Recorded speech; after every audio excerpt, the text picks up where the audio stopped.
According to the World Health Organization, last year there were 2.3 million women diagnosed with breast cancer and 685,000 deaths globally. As at the end of 2020, there were 7.8 million women alive who were diagnosed with breast cancer in the past 5 years, making it the world's most prevalent cancer.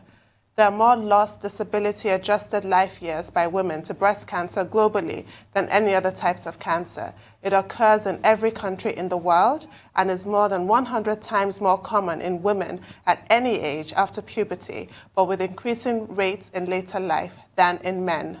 Owing to its prevalence, every October, the world marks Breast Cancer Awareness Month.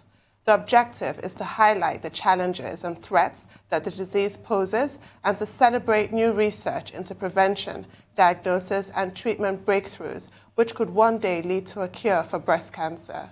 To discuss how Nigeria is marking Breast Cancer Awareness Month, we're now being joined by Abisayo Fakiyesi, a 30-year-old two-time breast cancer survivor, and Onari Duke, wife of the former governor of Cross River State and founder of Run for a Cure Africa.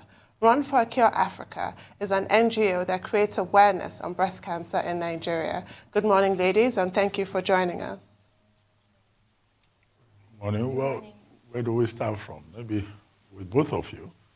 We'll start with the theme of this year's Cancer Awareness Month, which is bodying up together, and the fact that no one can tackle the challenge of breast cancer alone. How, in specific terms, can the rest of the community be part of this campaign year after year, month after month, week after week? Where does the rest of the community come in? Thank you very much for the question. I've been introduced already. I'm a two-time breast cancer survivor. I think everybody needs to be a partaker of the breast cancer awareness because it concerns everyone.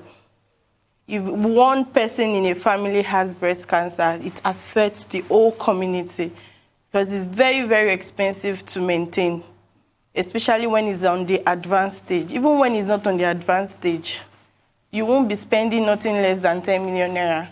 So imagine someone that is a teacher that is collecting 15,000 naira monthly has breast cancer. How do you expect such a person to cope? So we need individuals, we need stakeholders, we need philanthropists, we need pastors, imams, governments to rally around such people. Well, Mrs. Duke, are you with us now? Good morning. Good to have you on the program. Well, you run an NGO, Run for a Cure Africa. And I just asked Abisayo here in the studio, what can the rest of the community do? Since the theme this year is that no one can treat breast cancer alone. Indeed, more than ever before, and the NGO, that the parent NGO is Child Survival and Development Organization, because we work with women and children beyond cancer, but this month we are speaking to cancer. And because of the level of collaboration, and like we have, we are speaking, no one individual can deal with the issue alone. And so the flag program now is United Against Cancer, to ensure that we bring it all into the fight and the finding cure, the advocacy for cancer. Now, increasingly, more than ever before, what we have now is, if we ever needed all hands to be on deck, to deal with this issue, it is now. Because with the pandemic, the increase in the poverty, illnesses of various sorts, and cancer, we have heard the statistics, always in the right. And having this affordable care for these specialized cases or situation is really critical. And so it's important that there is more advocacy, and we all continue to create the awareness that is much needed to ensure that there is early awareness, and people are able to access treatment and can avoid having so many deaths from cancer, whether it's from breast or cervical, or each month is dedicated to some of this kind of. This is breast cancer month, but I can't help myself, still mentioning the other cancers, particularly even with children, which was last month, that are going through the scourge of cancer. Thank you, Mrs. Duke. Abisayo, I want to come to you. At 30 years old, you're a two-time survivor. Can you take us through your story? At what age were you first diagnosed? At what stage? And also, were there any increased risk factors in your history? Okay, thank you. I was 23 when I woke up in the morning and I saw some blood stains on my wrapper, and I just finished my menstrual cycle. So I was wondering where the blood came out from. I was still living with my uncle, and I traced the blood to my nipple, my left nipple. And having an experience about my mom's death, she was a breast cancer survivor, blessed memory of her. So I was worried. I went to work, I got to the office, I told my boss that, my then boss, that this is what I noticed this morning. So she was like, tomorrow, go to the hospital. So I went to the hospital my mom was using before she passed on, a private hospital at Sule. So they ran several tests, and the junior doctor I met when my result came in told me it was breast cancer. I was like, what's wrong with this one? I'm 23. How can I have breast cancer? Because my whole imagination then was that only people that are married, maybe giving birth, they are old, those are the people that can have breast cancer. So I went to meet the owner of the hospital. He was my mom's friend. I said, this is what your doctors are saying. No, me, I don't understand. So he didn't know how to break the news to me, but I got the message. So I went to seek second opinion at Lasut. So I met with a surgeon, a very wonderful doctor, Dr. AK. So she told me to run those tests again in another diagnostic center, and she confirmed that it was a stage 0 breast cancer. It was like my world was collapsing. So she said I had to go for a full mastectomy. That means cutting the whole of my left breast. I was like, how can I cut my breast at 23? I'm not married. Who is going to marry me with one breast? So I told her God was going to heal me. So I started going to churches and the rest. And it was in one of the churches, one of the popular churches, I got this message in my ear. I thought it was someone that was talking beside me, but I checked the person. What I heard was like, why are you wasting time? I've given you everything you need to survive. When I heard it, I just picked my Bible and my bag, I left. The following day, I went to meet my doctor. Dr. Eke was like, I thought you said God will heal you. I said, well, God has healed me. God just wants to use your hand to perform the miracle. So I had the mastectomy, and after the mastectomy, I was made to heal for like about a month. So she said she referred me to an oncologist, because when a cancer diagnosis has been made, and an oncologist needs to take over. So she referred me to an oncologist, Dr. Fatirego. She told me I had to do a radiotherapy. But as at then, around November, the radiotherapy machines, we had just 2 working in Nigeria then. It was booked for till April 2016. And I didn't want to wait that long because I knew what my mom went through. So I decided to go to India with the support of the company I work for. I work for Punch newspaper. So they supported me to go to India, my godmother, to Mrs. Angela Emuwa. I got to India, I did a PET scan, and the Indian doctor said I didn't need a radiotherapy. We don't have PET scan in Nigeria, even till now. The only one we have in Nigeria, Albicure, has not started functioning as at last week. I don't know about this week. Till now, we don't have. So they said I didn't need a radiotherapy. I decided to use the money to do a breast reconstruction because I felt I was young and everything. So after the breast reconstruction, I was told to come back in 6 months' time. I still went back through the support of Punch newspaper. I got to India, I did my PET scan, they said everything was fine. So I continued living my life, hoping for better days. I already had the breast reconstruction, so my confidence was built. So everything was going on well till 2019. I was preparing for my wedding. My introduction was in March. February, I was bathing. I saw about 5 lumps. I felt about 5 lumps on my reconstructed breast. I was like, what is this? So I searched Google. You know, Google will give you different explanations. So I just kept using anointing oil because I'm a believer of Christ. I believe that God can do anything. So after 2 weeks, the lumps were still there. I called up my doctor, Dr. Ike. I said, this is what I am feeling in my reconstructed breast. So she said I should get a scan done.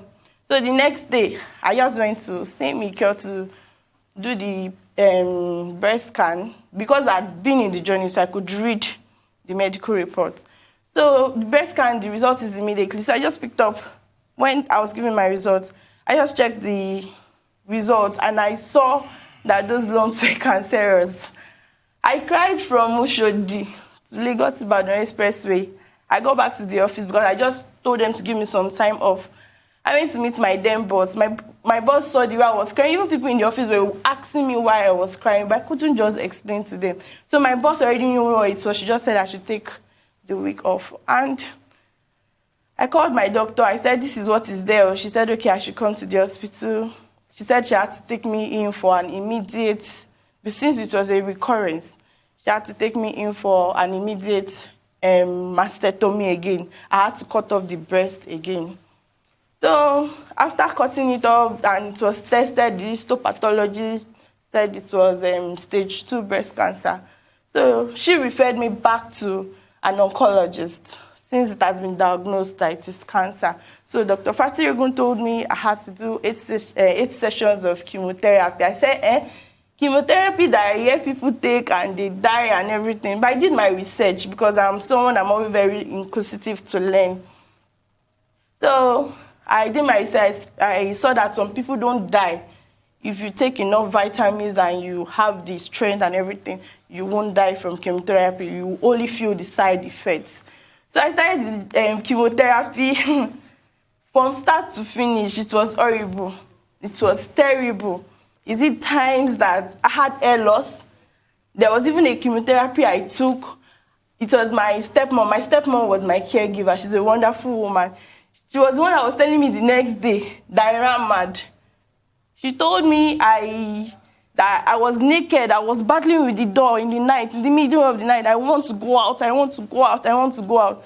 That she locked the door and she kept the key in her breast because she was scared. She was even scared for herself. I don't become violent or injured. I said, really, I did all of that. Is it the bone pains? From start to finish, the chemotherapy wasn't it at all.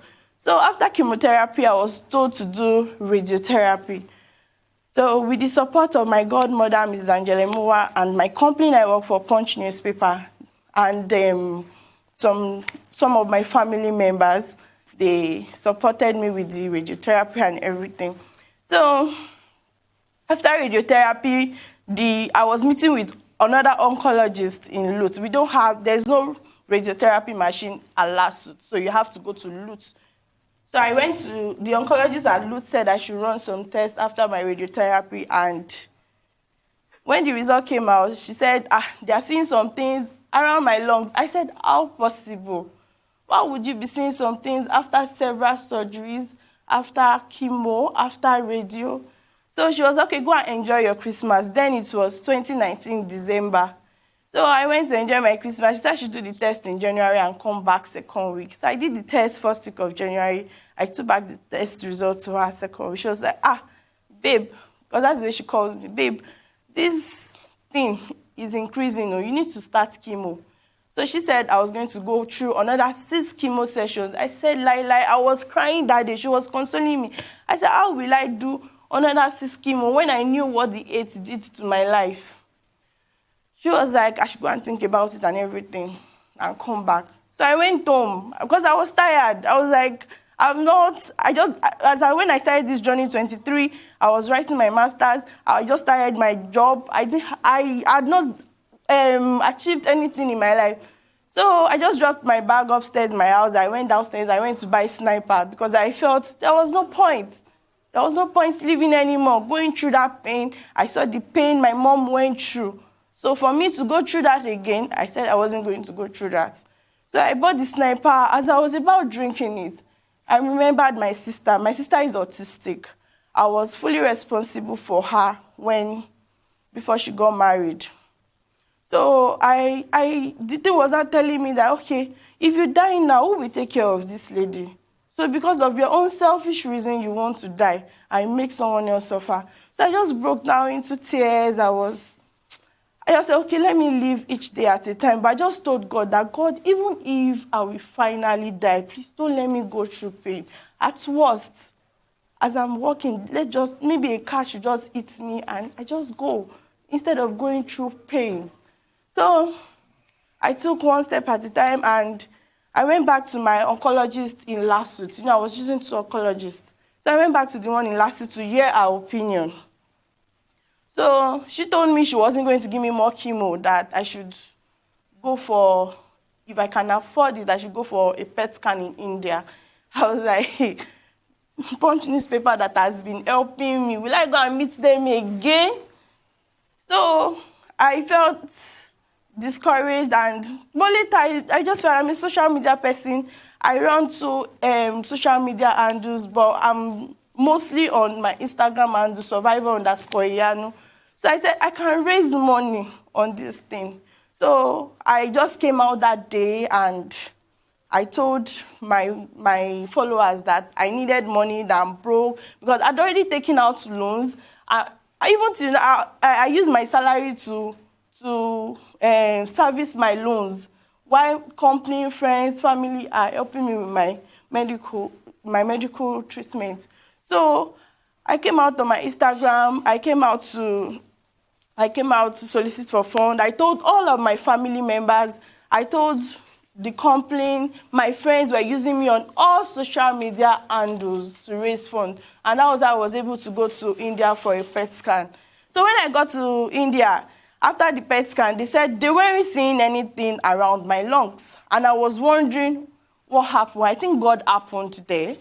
And they said what they were seeing was an incomplete surgery. So they said I had to go for an immediate surgery. So they gave me the bill. They said it was around $3,000 to $4,000. I said, me that I begged for money.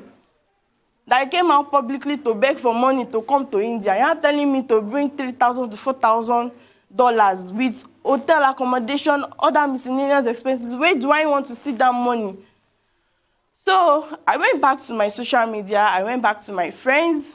And I went back to the company I work for, that this is the situation at hand. And God was able to raise the money for me within 3 days. I went in for the surgery. I've always been going in because I couldn't afford to go with 2 people. At a point, they didn't want to do the surgery. Indians, they like money. So I told them, if you are not doing this surgery, give me back my money, let me go to another hospital. So I had the surgery. The surgery was successful. They brought out 14 things from my body. And none showed that there was cancer. So I think that was when my miracle happened. And since then, I've been on hormonal therapy. I've been living my life. I've been going for my regular checkup. So that's the stage I'm in now. I'm in awe of you. I just saw you. You're amazing. Thank you, ma. You want to go to Mrs. Duke? What's failed me? Mrs. Duke, good to see you again, and with all the work we did at CS Done, because I used to be, part of that with you, and I think there's a call to action. I don't know if there's a run this year like we normally have. Can you just tell us and details on how we can get CS Done? Just give us all of those details as we start to wrap it up. Yeah, great, thank you. It's important that we continue to forge forward in this struggle. Yes, only yesterday we had the program with the British International School. It's important. It's really, really important that the awareness is created, knowing the percentage or the chances of survival due to early detection. And so we figure that it's also important that children are brought in at an early stage. Children are able to tell their uncles to go for their prostate, screening, and their mothers and aunties, and they themselves become, quite aware. So we're doing a lot of work with schools. As for the adult program, yes, we are having a work. It's more in clusters because of the pandemic situation right now, but the advocacy continues, and we continue to ensure that we reach out to professional bodies, volunteers that are able to, for instance, like she said, even the caregiver, her stepmother, who was very kind, was there. And so the teams of volunteers like you that we would want to look at having some of the cases we have supported. We have realized even for children who are whose treatments have been already paid for, and then we find that yes, you are paid for their medication and you are paid for their treatment and investigations and all of that, but then the children do not have food to eat. And in certain cases, the parents may not even have money to get transport for the children to come for their treatments. We have a case like that in the teaching hospital in Calabar and another in Luth, where the child, even though all the treatments or the young adult as it were had been paid for, but it became critical because the caregiver did not have funds to take the child to the hospital on time. And so we're talking about different clusters of support, of volunteers. So you have people who are, yes, supporting financially for the treatment. Some might just be supporting for other, or even emotional support that is required for the patient. All these are groups of volunteers. So I would say that for us at CS Zone, the focus have continued to be to ensure that the awareness is enhanced. And then we work with the tertiary, with the teaching hospitals. Primarily, we're working with LUT. We are working with University of Calabar Teaching Hospital and University of Port Harcourt, as well as ABU, to see how we are able to provide support for people who require one level of intervention or the other, but also to ensure that we rein in enough volunteers that can reach out, to some of the beneficiaries of the programs at different levels and different, times. For instance, speaking about cervical cancer, we know that there is the public health intervention of cryotherapy, which enables the precancerous cells to be detected, before they are fully blown out. And while the pap smear and all that is good and is what is needed, but how many people can afford to go for those treatments? So at the public health level, CS Zone also ensure that we have outreaches where, like Balinde, in some in some crowded areas in Port Harcourt, in Calabar, in Lagos, and Zara, where we have outreaches and women come out and are screened. And then it's detected. Interestingly, the prevalence rate of cervical cancer is very, very high. Sometimes out of 400 people that are screened, you have as much as 60% testing positive, and they're immediately getting treatment, which means that percentage of people who in the next 2, 3, 4 years would have had full-blown cervical cancer.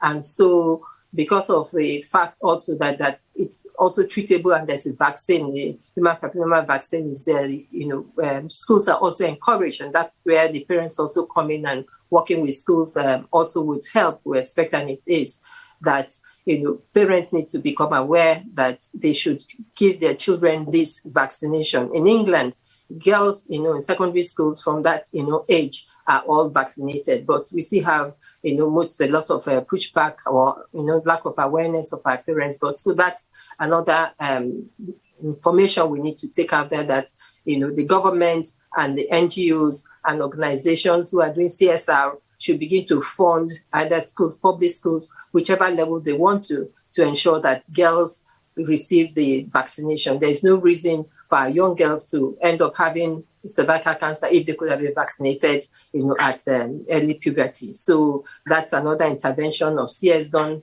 ensuring that we have at least 5,000 girls vaccinated within the next 5 years, and we are almost gone past the target that we had set for ourselves. We also, like I said, supporting the young children. The prevalent cancers among the children have continued to be, leukemia, lymphomia, as well as the retinoblastoma. And all of these, the children cancer are easily treatable if they're detected, like any other cancer, and even more so with children, because their cancer spreads so fast. So if you detect it early, most of the children would also be prevented from that unnecessary death. And therefore, creating awareness, even amongst, the professionals at every level, is important for them not to look out for children and not to ignore when certain of these symptoms begin to persist in children. And so I think I've spoken about our intervention with children living with cancer in the tertiary institutions. I've spoken about the Run for Cure, which, like I said, we now, in order to bring in professional bodies and everybody, we're now tagging it United Against Cancer. So that work, happens every year in October and in November. And then we also are working closely, while I'm on children, I'm very passionate about them, is the fact of, spina bifida and the birth defects. I have a hospital in Calabar for women and children, the primary charity hospital. And interestingly, we've had, I don't know why, we've had a couple of children born with birth defects, but even prior to that, because of the NGO's work, we had lots of children who have intervened in support for them being born, one form of birth defect and the other. But now, by the time a woman is pregnant and she goes to hospital and the folic acid is given to her, it is more to build up her own immunity during the pregnancy. And so it does not do anything to the defects that the child would have already had. And we've worked with the Standards Organization of Nigeria to also that advocacy that the food producing company, manufacturing company, should fortify the food, the rice, the flour, those regular staple food that our people eat should be well fortified with folic, with the folic, so that when our children are eating it in school and, generally they will have enough. But in addition to every child, every young woman or every young girl who is of puberty or getting into the pregnancy age should be encouraged to take the folic acid to ensure that by the time she gets into pregnancy and have the baby, the issue of having children with birth defects would have been avoided. Mrs. Duke, we're running out of time. If you can make it very brief, Fakiyesi here shared her personal experience with us, which was quite, moving. I don't know whether you have any direct personal experience. And then beyond that, one of the issues she raised is about the inadequacy of facilities in Nigeria. I know that Access Bank has something they call the W Initiative, through which they try to support, cancer and in terms of screening and provision of support. And in Rivers State, in some Wike, the governor is building, a global world-class, cancer diagnostic center. What more do you think that the private sector and government can do in specific areas, whether it's breast cancer or pelvic cancer or cancer affecting children? Definitely, thanks. And, great work, Access Bank and all the banks that are intervening in the health sector and the Rivers governor is doing. And we have heard we do not have enough, of investigative, centers in the country. And so as much as the organizations, the large corporates are speaking to CSR, I think if each organization decide that, yes, they would ensure that they provide, other radiotherapy equipment and all of the, equipment that are needed to support the investigations and the treatments. We have no reason in Nigeria as a country and with the number of organizations we have saying that into CSR, not to have these equipments. It's affordable. They can make it turnkey. Make sure, because maintenance is another issue. We have supported Luth also with, with an equipment before. But what's important also is the fact of maintenance. And so the organizations, I'll call on them to, to come together, either corporately together or individually, to provide, to just adopt a hospital, a tertiary institution, and provide equipment for them and not wait on government alone, because the ratios of what it should be is way behind, and people will continue to have this challenge of looking for money to go to India and other places when they can easily be done. We have first-class doctors, and so the equipment should also be made accessible to our people.